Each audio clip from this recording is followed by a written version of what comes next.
So, yeah, this happened. She got some eye goops. She just woke up from a nap. But, I'll clean them later.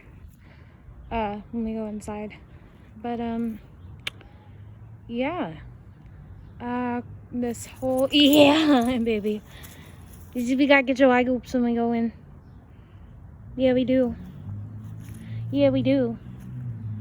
Yeah, we do. What? What? What? What? Yeah, what? What? What? Yeah. Yeah, what? Yeah. What? Yeah. What? What?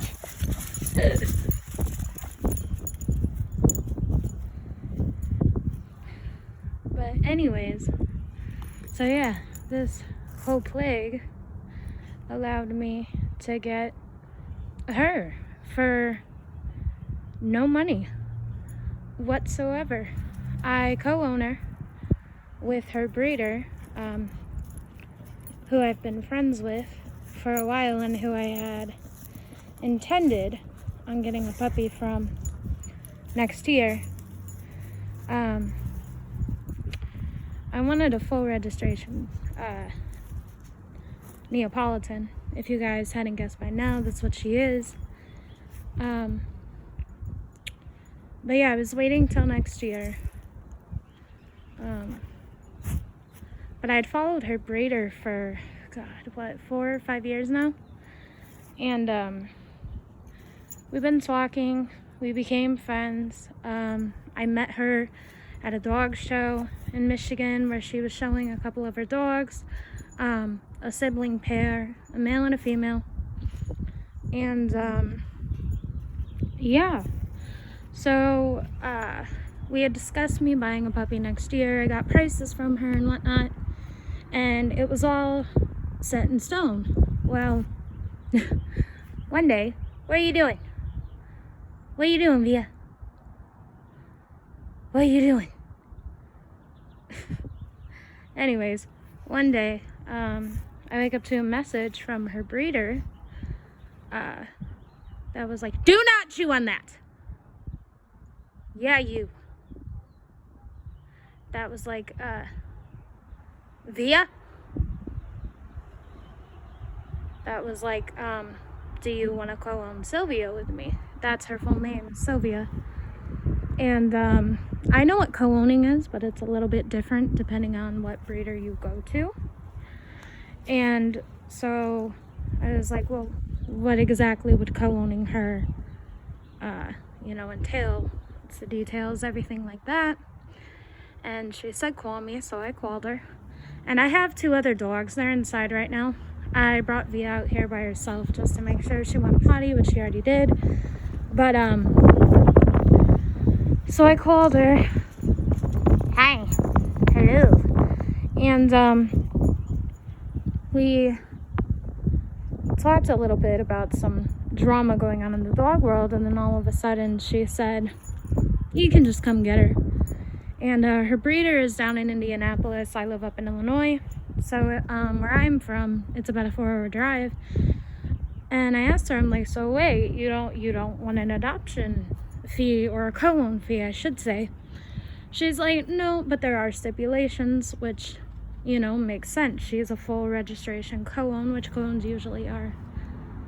I have no idea what she's eating. She's probably eating one of these pine cones or chewing on a stick. Via? Yeah, probably. And anyways,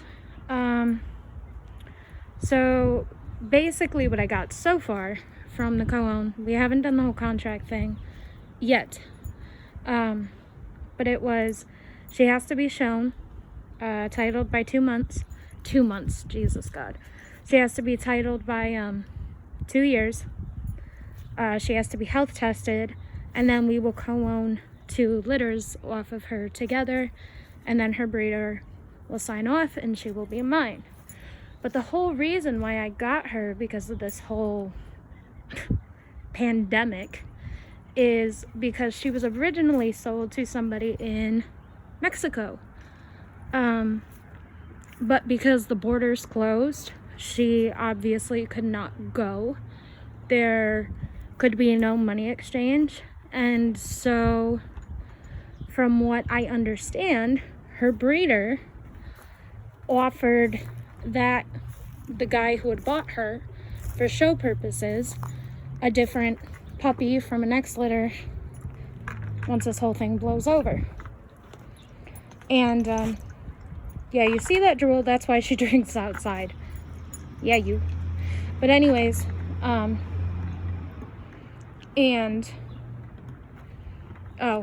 before anybody goes on about, oh my god, she's too thin. No, she's actually not. She's perfect weight. You can see her last rib. You can feel him, but you cannot see her ribs. That's her brindling. She's got a nice waist. People like to make Neapolitans overweight to try to get them to 200 plus pounds, which it's happened before, a Neo being naturally over 200 pounds, but normally, I mean, they have a decent size range, but I would say 150 to 190. Her breeder's biggest female was 180. Her biggest male was 190. But yeah, so as you can see, can't see her ribs from the side. She has a perfect waist. When looked at from above, she's perfectly healthy. She eats 6 cups of food a day with some extra vitamins and minerals added, with MSM and ester C added. Yeah, look at your goops. We got clean your goops. But yeah, she just woke up from a nap. Anyways, so yeah, that's how I got her for a co-own for 0 exchange of money. I just had to meet the stipulations, which was totally cool with me because, yeah, she's like eating leaves. But anyways, because that's what I wanted to do in the first place. I wanted to get into showing, into breeding them, not blindly breeding them, hence why I looked for a breeder, an established breeder that I could go see her dogs, which I did. I picked her up at her house, saw all of her breeder's dogs. I believe she had 7 or 8 beautiful, well-kept dogs, all lived in her house. And she is gonna be my mentor kind of thing, working with me with Via, help me along the way. Yeah, because I'm not naive enough to go into this and think, oh, okay, you put a pretty dog and a pretty dog together and then, woo, puppies. You just don't do that. Yeah, so COVID-19 allowed me to get my dream dog for free. I've wanted a Neapolitan since I was 16. I first saw one when that was gross. Since I first saw a Neapolitan when I was 8 years old. And I know quite a bit about dogs, but I'm very partial to guard dogs, which they are obviously close cousins to the Cane Corso. And at one point they were the same dog, until they went their own separate ways. But I remember seeing one when I was 8 years old, and most everything I know is from watching dog shows, seeing the breed, learning them by name, and then researching them. And I remember seeing a Neapolitan and thinking, wow, there just is not another dog that looks like that. And I was really taken by the look of them. And then, as much as an 8-year-old can, I was obsessed with researching stuff. I had a ton of books on dogs. I had a ton of books on dinosaurs, was another obsession. And I just read and researched again as much as an 8-year-old could. And I just became kind of obsessed with this dog. But I kind of went back and forth between breeds. For a long time, I was like, well, maybe I'll get a Doberman, European line Doberman, which is more your working line, versus your American line, which is more show. And then I was like, no. I went back to the Neapolitan, and I was like, well, what about a Borbal? Because I love Borbals. I was like, No, I want a Neapolitan. And then for a period of time, I was like, what about a Chow Chow? And I was like, no, if I wanted cats, I would just have a cat, which I do. I have 2 cats.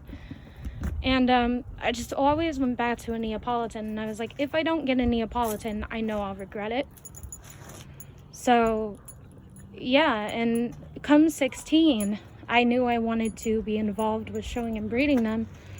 Reason being, a lot of people think, oh, people want to breed because they want to make money. They want to do this. They want to do that. People can think what they want. I really don't give a crap. Especially considering I used to be anti-breeder for about 3 or 4 years. I would shun people for not getting a dog from a shelter. I remember one of my friends in college got a German short-haired pointer that she named Bucky. And I asked if she was getting him from a shelter. She said no, and I was one of those adopt, don't shop a-holes and shamed her for it. If you get back there, I will be thoroughly impressed. Can you not? Don't go back there. You stay out of it. And anyways, one of the biggest reasons I want to get involved with this breed is because there are so many people going AWOL with them.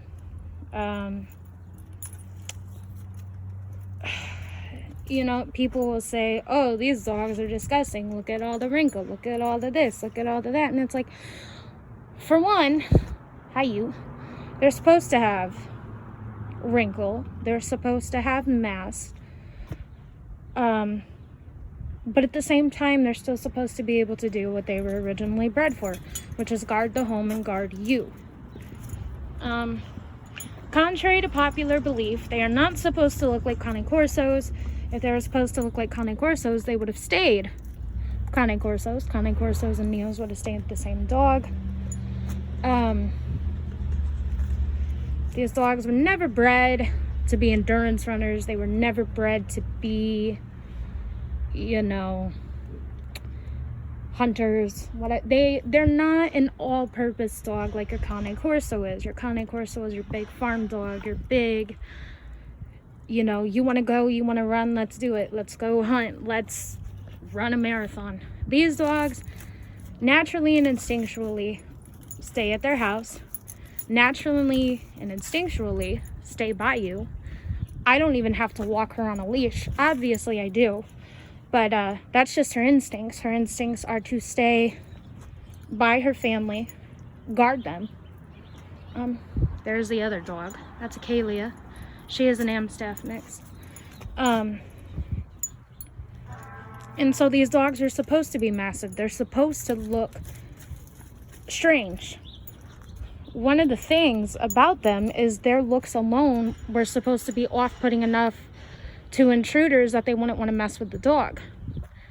So if you think about that, these dogs were bred to intimidate you, and if you decided to mess with them, be able to just take you down a burst of energy and strength alone.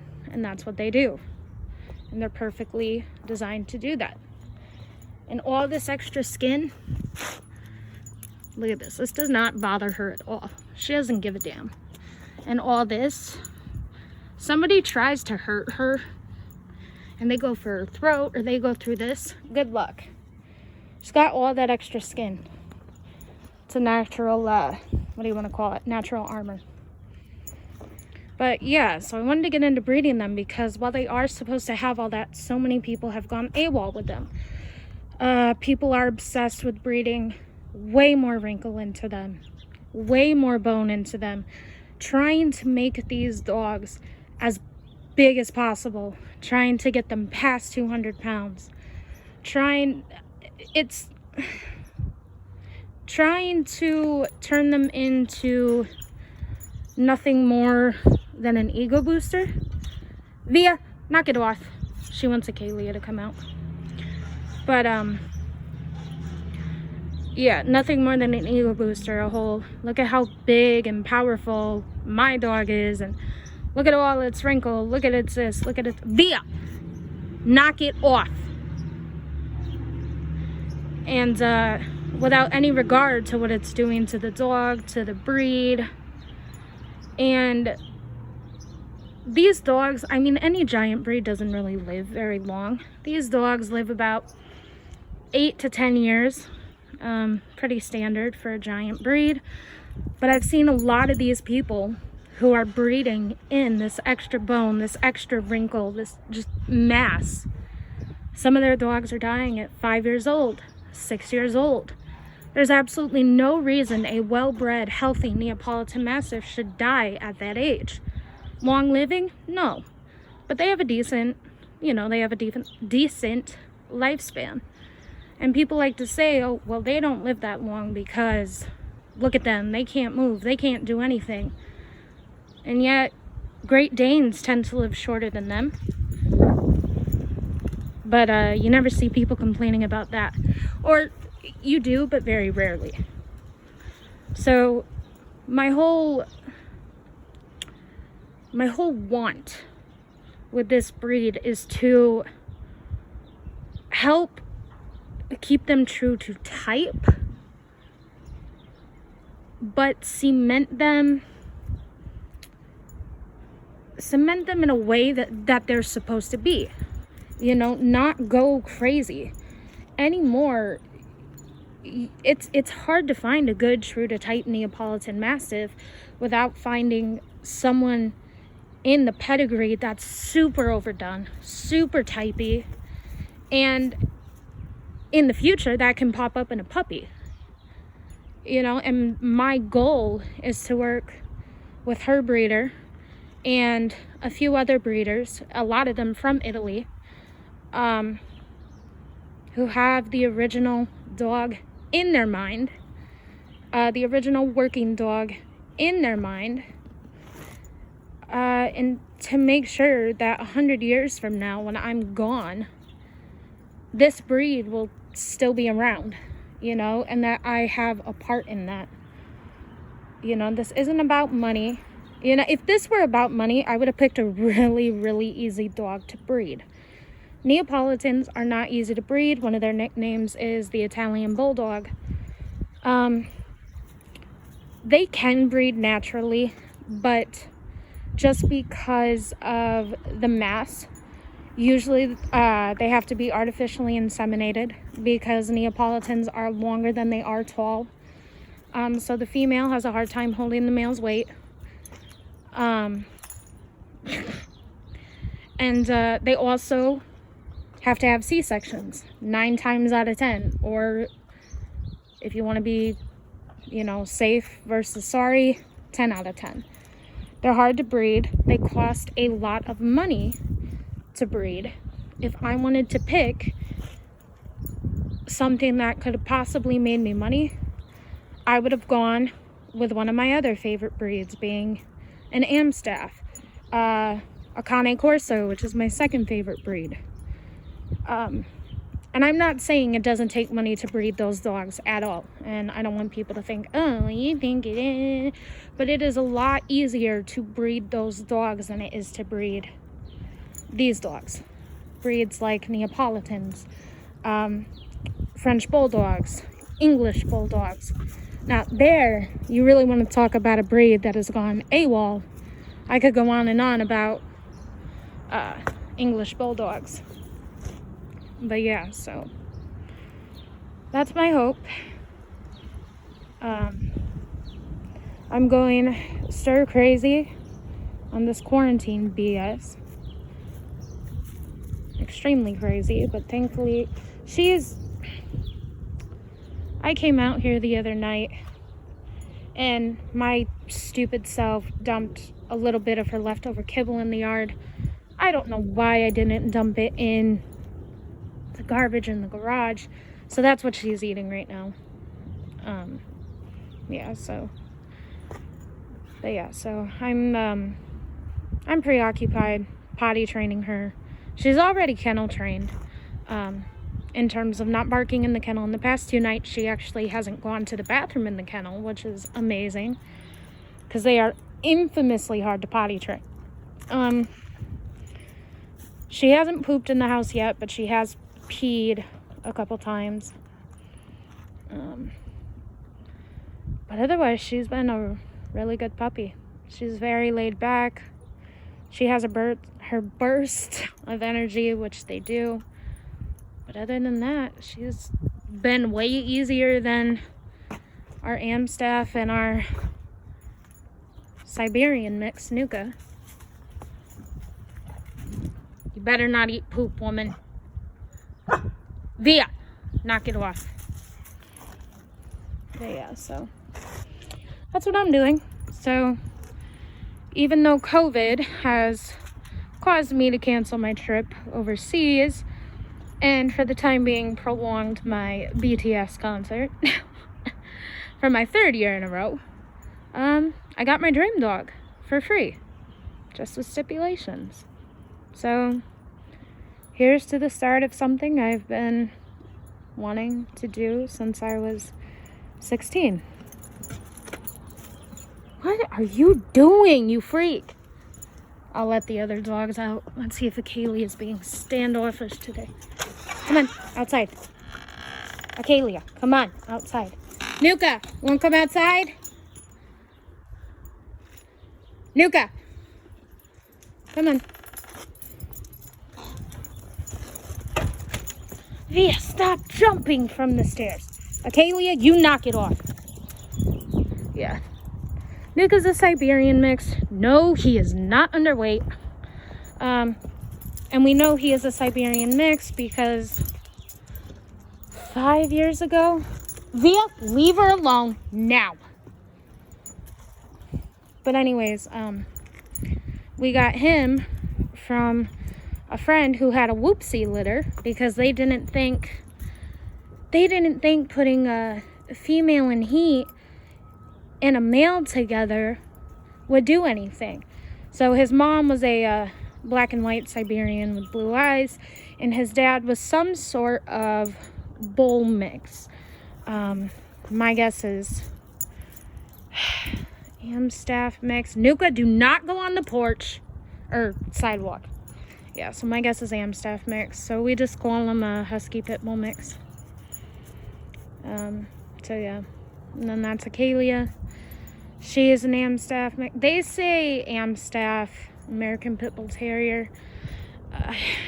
I see more Staffordshire Bull Terrier, but then again, she is a lot more lanky, like an American Pit Bull Terrier.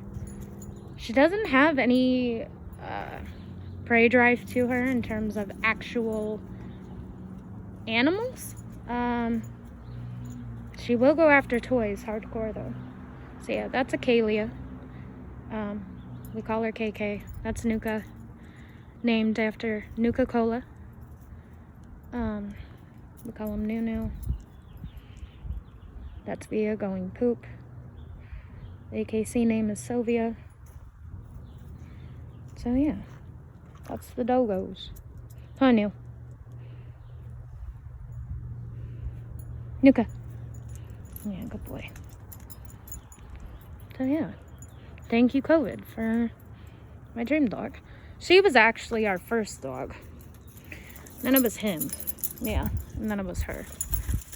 Via, leave her alone. Yeah, we just got her. We got her, 18 weeks. Via, leave her alone. Via likes to annoy Acalia because Acalia doesn't want to give her attention because her energy is far too high and annoying. Nuka's a lot more tolerant. But Acalia is older. She's 7. Nuka's 5. I guess it makes a little bit of sense. Then again, too, Acalia is a female. She's never lived with a female. Via's a female. So, yeah. That's it.